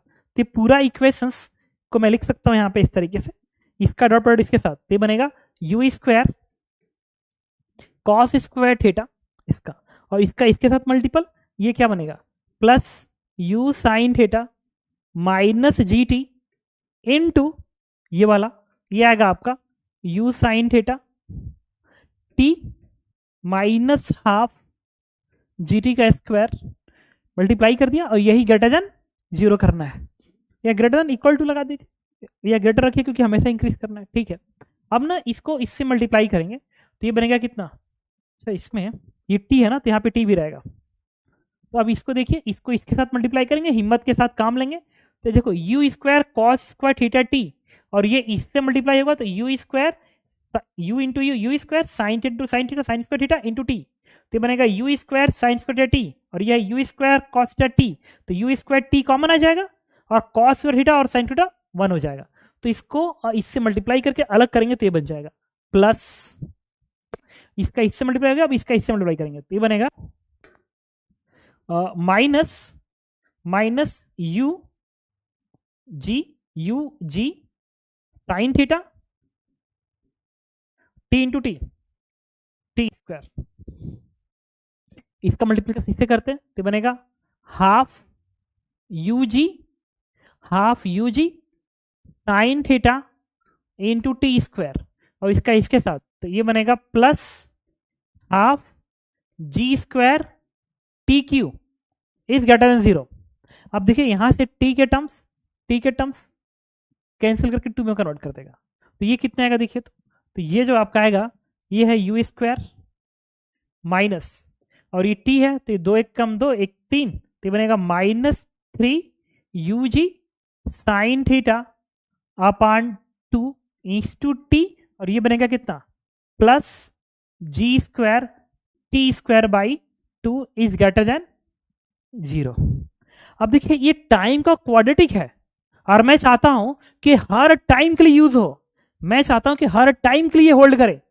अगर हर टाइम के लिए होल्ड करना है तो टी स्क्वायर का कोफिशिएंट पॉजिटिव होना चाहिए। अगर आपको याद होगा क्वाड्रेटिक इक्वेशन, तो टी स्क्वायर कोफिशिएंट पॉजिटिव है, जी स्क्वायर पॉजिटिव है, और साथ में इसका डिस्क्रिमिनेंट लेस देन 0 हो जाए। अगर डिस्क्रिमिनेंट लेस देन 0 हो जाए तो पूरा जो फंक्शन बना ये ऑलवेज पॉजिटिव होगी। तो हम क्या करेंगे, इसका डिस्क्रिमिनेंट, तो डिस्क्रिमिनेंट क्या होगा, ये बनेगा बी का स्क्वायर, तो 9/4 यू का स्क्वायर जी का स्क्वायर साइन स्क्वायर थीटा, ये बन गया बी का स्क्वायर माइनस 4ac, तो 4, और ए कौन सा है, जी स्क्वायर बाई 2 है 4 ए, और सी क्या है, यू का स्क्वायर है, and that should be less than zero, discriminant less than zero कर दिया। अब देखिए ये यू स्क्वायर इसी स्क्वायर कटा, ये जी स्क्वायर इसको कट कर दिया, और यहां से आपका आ गया sine square theta is less then, ये 4 का टर्म इधर जाएगा, अच्छा ये 4, ये 2 इंटू टू 8, आई थिंक ये 8/9 बनेगा। तो यहां से हो जाएगा sine theta is less than equal to, और 2√2/3 का टर्म आ जाएगा।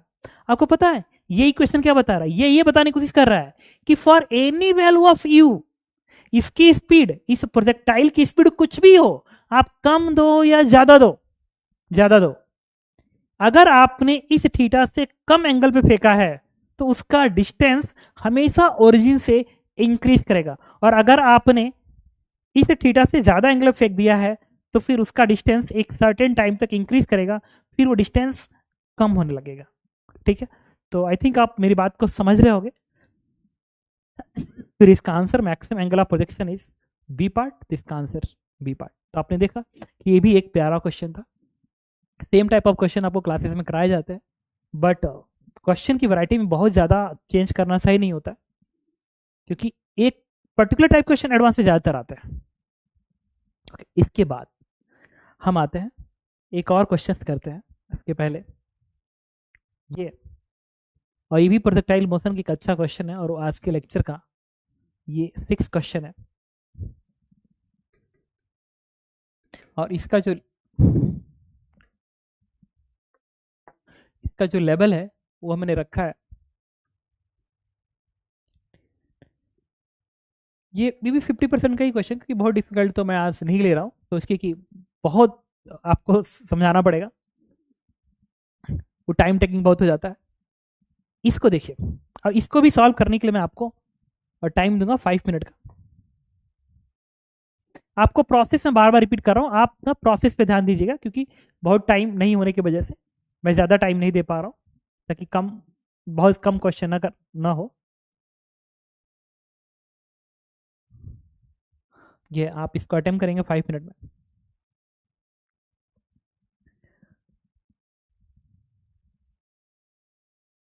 और एकदम प्यारा क्वेश्चन, आपने जरूर ऐसे क्वेश्चन अटेम्प्ट किए होंगे।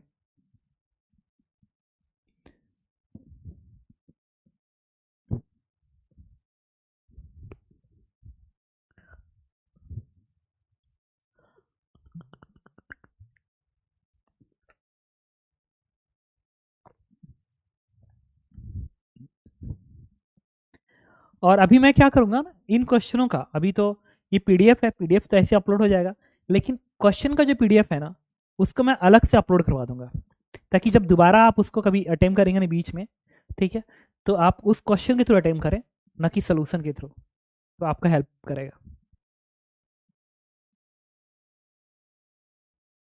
और हाँ, अभी तक जितने मैंने आंसर दे रखे हैं ना, और डीपीपीस में, जैसे डीपीपी कर रहा हूँ, जो नोट में है या क्वेश्चन वाले में जो आंसर्स हैं, वो सारे आंसर मैंने सही दे रखे हैं।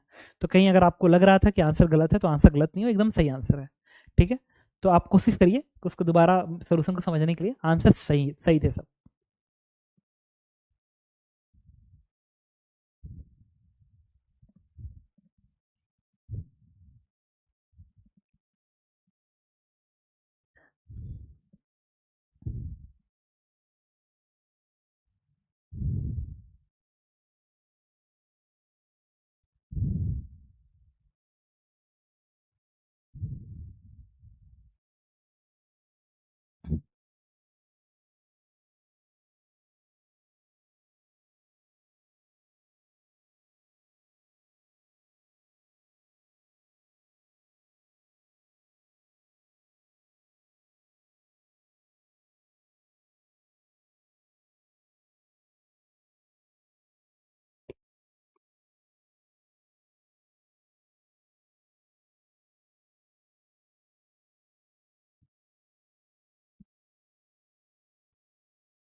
ठीक है, तो देखिए, here a stone is projected horizontally from a top up from a point P so that it hit the inclined plane perpendicularly.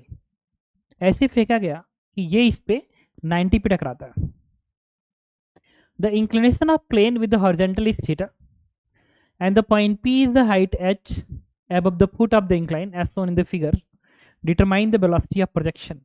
मतलब इस v नॉट की वैल्यू h और थीटा के टर्म में बताना है और g के टर्म में. ठीक है, देखो बहुत सारे अप्रोच हो सकते हैं, इसका इजी अप्रोच भी हो सकता है. ठीक है, अब मैं जो मेथड यूज करने जा रहा हूँ भगवान जाने की इजी अप्रोच है कि नहीं है. ठीक है, तो बस सोच रहा हूँ कि हो जाएगा क्वेश्चन, देखते हैं होता है कि नहीं होता है. हॉरिजॉन्टल वेलोसिटी हमेशा कांस्टेंट होती है, इसका मतलब यहाँ पे आने के बाद इसकी वेलोसिटी भी नॉट ही रही होगी हॉरिजॉन्टल वेलोसिटी. हाँ, टक्कर के समय जो नेट वेलोसिटी है वो परपेंडिकुलर है ऐसे, तो मैंने उसी तरीके से इसको बना लिया. दिस इज द भी. अच्छा, ये वाला एंगल का थीटा है तो इसको आगे भगा दो. देखो हिम्मत के साथ मैं भी काम ले रहा हूँ, आ गया तो आ गया, नहीं तो तुम ही सबसे पूछूंगा कि तुम ही बताओ इसको.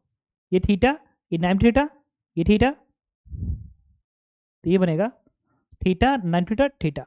देखो थीटा बनेगा, और आप इसी भी का जो ये कंपोनेंट होगा इस भी नॉट के बराबर होगा. तो ये वाला कंपोनेंट कितना हो गया, तो भी का sine theta is equal to v naught होना चाहिए. नेट स्पीड का this component is v naught. ठीक है, एक और चीज, अगर मैं इसको आगे की ओर भगा दूं, ऐसे आगे की ओर भगा दूं, देखो देखा जाएगा, आ गया तो आ गया, नहीं आया तो भी देखा जाएगा.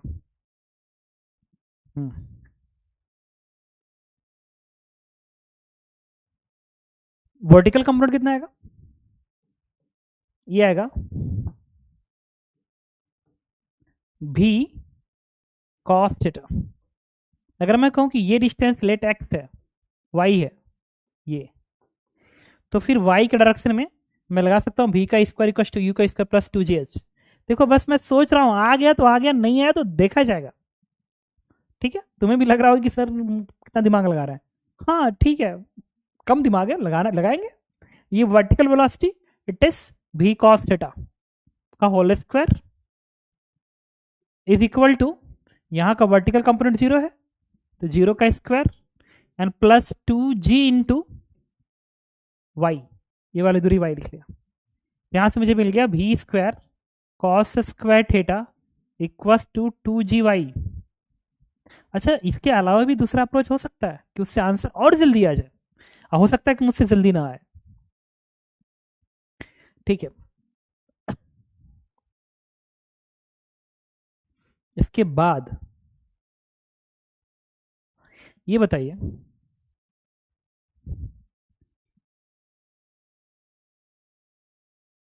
ये वाला एंगल थीटा है, अगर मैं इसको x बोल दूं, ये वाला थीटा तो भी थीटा बनेगा.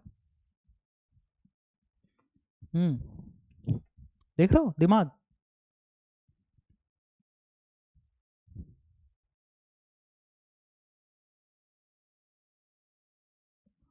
कुछ हेल्प करोगे.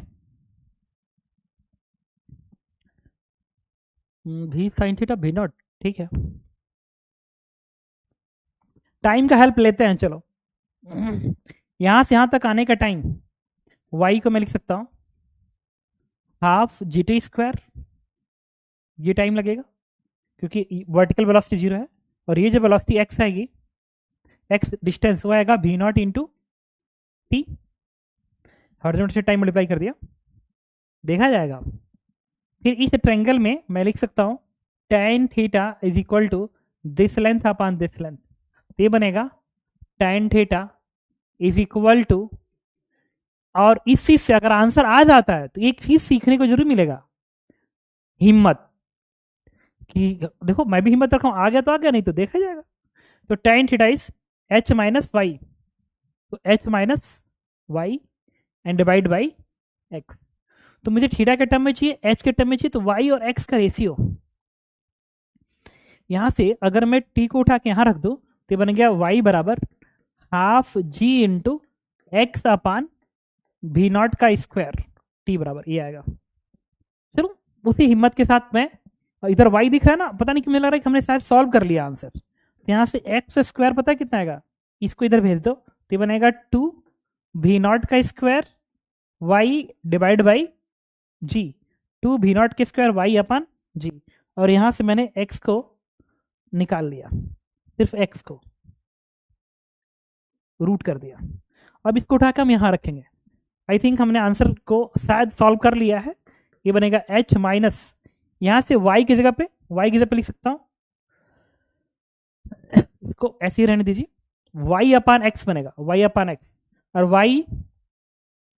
y की वैल्यू ये रखेंगे, y की value v square cos square theta divide by 2g, ये y की वैल्यू मिल गई अपान x।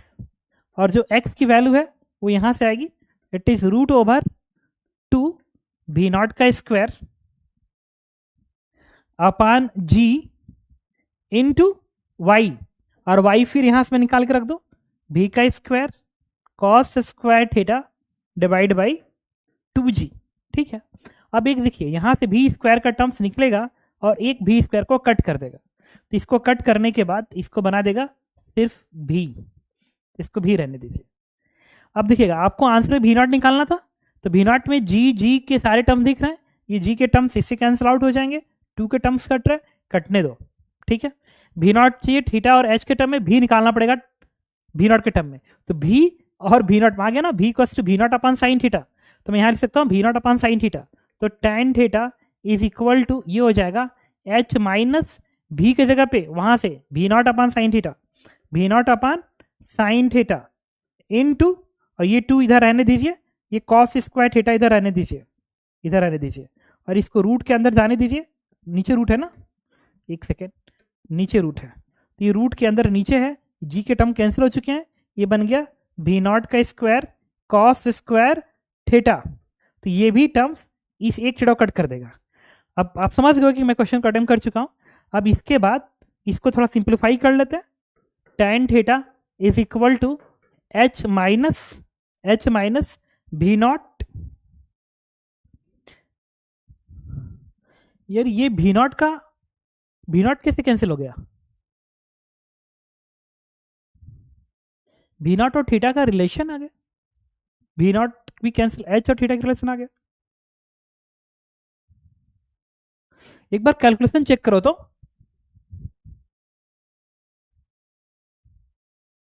ये तो इससे भी कैंसिल आउट हो जाएगा।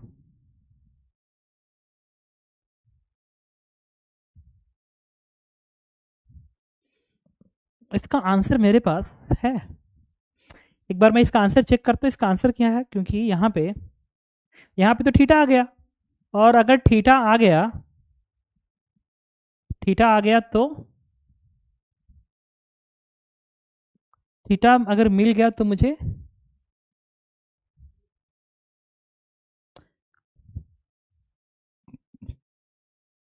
वी नॉट पूछा गया था ना, इस थीटा का लेना देना क्या है, तो थीटा और एच में सीधे रिलेशन दे रहा, ऐसा तो नहीं होना चाहिए, कहीं तो मिस्टेक हुआ है। रुको, तो वाई बराबर क्या लिखा मैंने, हाफ जेटे स्क्वायर, और एक्स बराबर क्या लिखा बी एन टू टी, ये सही है, तो यहाँ से क्या आएगा, ये वाई बराबर बन गया हाफ जी इंटू टी के जगह पे एक्स अपान वी नॉट का स्क्वायर, ये सही क्वेश्चन था, तो यहाँ से एक्स क्या आ गया 2 वी नॉट के स्क्वायर वाई अपान जी का रूट 2 वी नॉट का स्क्वायर वाई अपान जी का रूट कर दिया, एक्स मिल गया इतना। ठीक है, और ये अगर ये थीटा है तो थीटा, ये थीटा, तो क्या आएगा भी कॉस थीटा का whole square equals to y में यू 2g वाई, ये भी सही है। ठीक है, ये भी मैंने सही लिखा। फिर हॉरिजॉन्टल कंपोनेंट मैंने भी का साइन थीटा भी नॉट बराबर कर दिया, ये भी सही है। और इस ट्रायंगल में टेन थीटा किसके बराबर आएगा, tan theta is this length h minus y upon x, ये भी सही है। तो टेन थीटा इज h, अच्छा देखो ये तुम्हें मैसेज करना चाहिए था ना, देखो ये जब मैं अलग करूंगा तो यहाँ पे h अपान एक्स नहीं आएगा, और तब फिर ये टर्म्स आएंगे तो यहाँ पे h अपान एक्स का टर्म आएगा, अब ठीक है। और ये भी नॉट का टर्म इसको कैंसिल कर देगा, अब सही है देखो। तो tan theta equals to h upon x tan theta is h upon x minus minus ये है ये तो पूरा पूरा कैंसिल कर दिया, ये कॉस अपान साइन तो बनेगा -1/2 tan थीटा।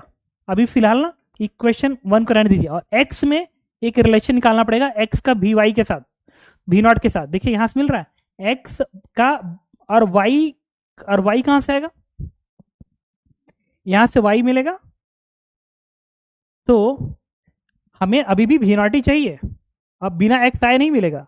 तो एक काम करते हैं,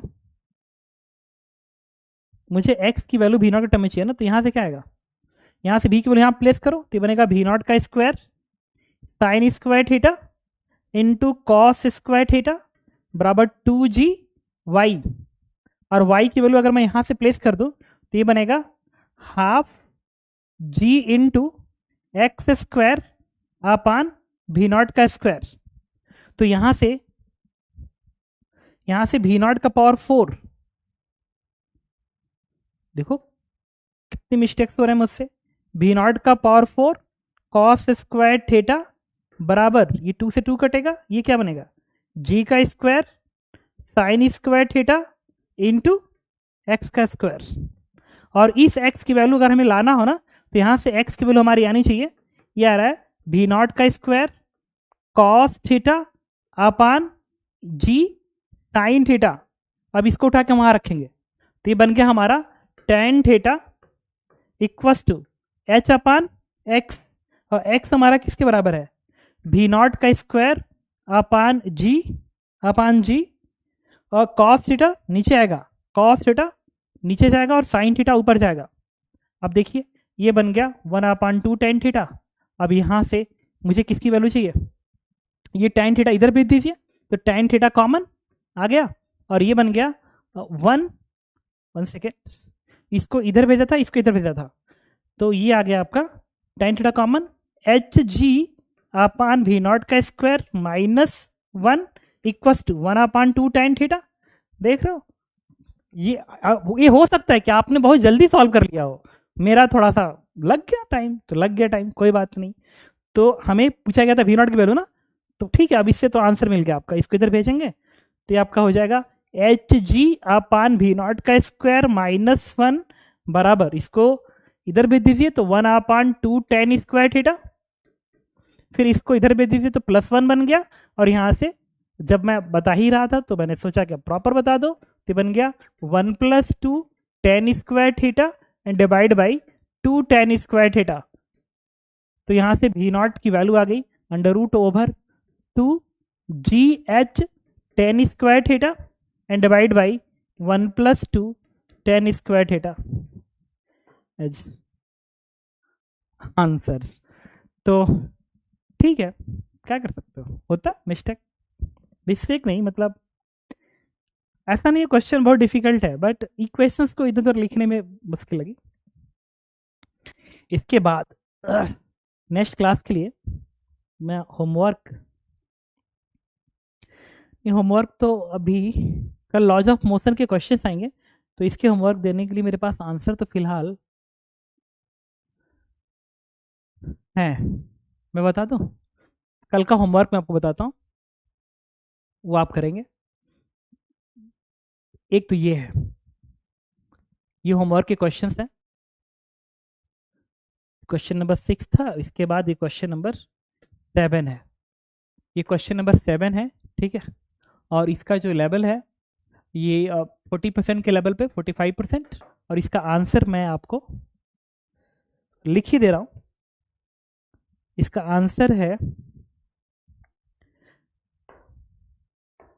22.50।